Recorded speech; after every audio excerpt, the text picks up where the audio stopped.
O Ultimato Inglês, em 1890, foi um dos acontecimentos que desencadeou muito a revolta popular. O rei Dom Carlos ficou visto como um traidor devido à crónica dependência financeira face à Inglaterra. E após o ultimato, boicotou-se tudo o que era inglês e os ingleses tiveram mesmo que criar, mais tarde no Porto, um colégio que fosse só para os seus filhos estudarem, exclusivo para ingleses. Portugal encontrava-se também num ciclo económico depressivo, em que existia a desvalorização da moeda portuguesa, que eram os reis, e com esta desvalorização existia um abaixamento nos salários que causava desemprego, e este desemprego era maioritariamente por parte da população urbana. E esta população desejava mudança. Existia também uma crescente descrença na política e nos políticos, isto por causa dos governos nomeados pelo rei, quer do Partido Progressista, quer do Partido Regenerador, que rodavam entre si no poder e que pouco ou nada melhoravam a vida da classe média e do povo, Zé Povinho. A Câmara Municipal, que era onde estão agora aqueles contentores, era o centro político da cidade e à sua volta, de ambos os lados, estavam localizados cafés de tertúlia e de conspiração, principalmente dos revolucionários republicanos, que organizaram então o 31 de janeiro. A instauração da República no Brasil influenciou muito também a Revolução em Portugal, ainda por cima porque Dom Pedro II do Brasil recusou pedir ajuda externa e entregou o poder quase serenamente.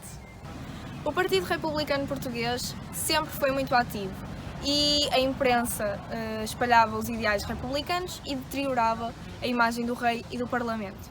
Foi nesta altura que se criou um hino republicano, a portuguesa, que na sua versão original continha no verso contra os bretões marchar, marchar. Em vésperas do 31 de janeiro, os republicanos mais radicais, desacordando com o diretório do Partido Republicano, desejavam uma revolução armada e acreditavam que o Porto era uma cidade revolucionária porque era a cidade gloriosa da Revolução de 1820 e era uma cidade liberal que aguentou o cerco dos absolutistas. Os oficiais que estiveram presentes e arriscaram estar nesta revolução foram o Capitão Leitão, o Tenente Coelho e Alferes Malheiro. No entanto, desde o início que é notória a falta de planeamento nesta revolução, sendo que nenhum destes três oficiais conhecia o dia e a hora para que este movimento foi antecipado.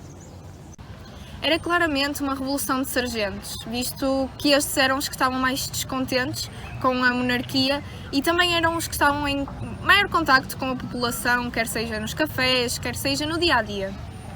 Estava em marcha a revolução e, simbolicamente, os revolucionários de 31 de janeiro seguiram o mesmo percurso que os revolucionários de 24 de agosto de 1820.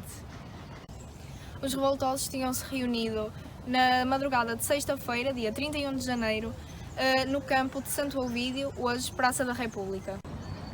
Uma multidão de pessoas começou-se a juntar no local e, ao nascer do dia, começaram a descer então a Rua do Almada. A notícia espalhou-se rápido e as ruas começaram-se a encher das multidões. Após a ocupação dos espaços do Conselho, é declarada a República e anunciado um governo provisório, através da varanda, em que Alves da Veiga discursava. Na emoção da rebelião, a multidão começou a subir a Rua Santo António, hoje 31 de janeiro, com a ideia de tomar os telégrafos e, a partir daí, comunicar a República a outras localidades. E vivia-se num ambiente de festa. Foi então aqui em cima, na antiga Rua Santo António, que estavam posicionadas a Guarda Nacional, que então disparou contra todos os revoltosos que estavam em cima dos telhados, estavam dispersos na rua. Durante horas houve uma troca de tiros entre os revolucionários que estavam situados nos telhados, nas janelas e nas entradas das portas desta Rua Santo António e entre a Guarda Municipal que estava no cimo da rua, à beira da batalha, e os três oficiais revoltosos ainda tentaram a adesão da Guarda Municipal a este movimento, no entanto foi em vão. Os militares da Infantaria 18 acabam por nunca chegar e à meia da manhã já tudo tinha terminado. Contaram-se 12 mortos e dezenas de feridos e alguns revoltosos conseguem fugir, mas outros acabam por ser presos. Em termos militares, a revolta teve alguns erros básicos que Basílio Teles disse serem cometidos na tentativa de copiar o 24 de agosto. Os feridos foram levados para os hospitais da cidade. Foram levados para o Hospital Militar, para o Hospital da Misericórdia, atual Santo António, e Hospital da Ordem do Terço. E nos dias seguintes houve uma acumulação de gente à porta destes hospitais, pessoas que queriam saber novidades e notícias sobre os feridos. Existiu também uma falta de solidariedade por parte do Partido Republicano após o acontecimento, pois o diretório afirmava que queria desmoronar a monarquia através da propaganda e da instrução dos portugueses.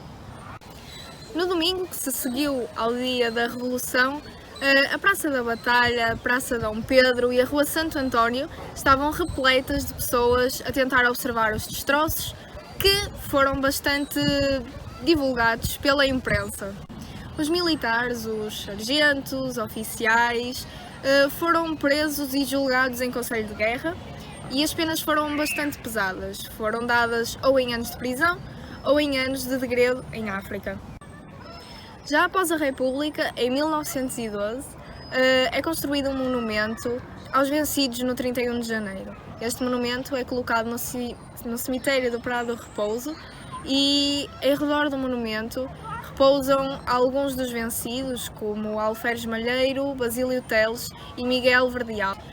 No monumento estão presentes os símbolos da justiça e da verdade, e numa pequena faixa de bronze consegue-se ler aos mártires do ideal republicano. Este foi um acontecimento que viria a mudar Portugal monárquico.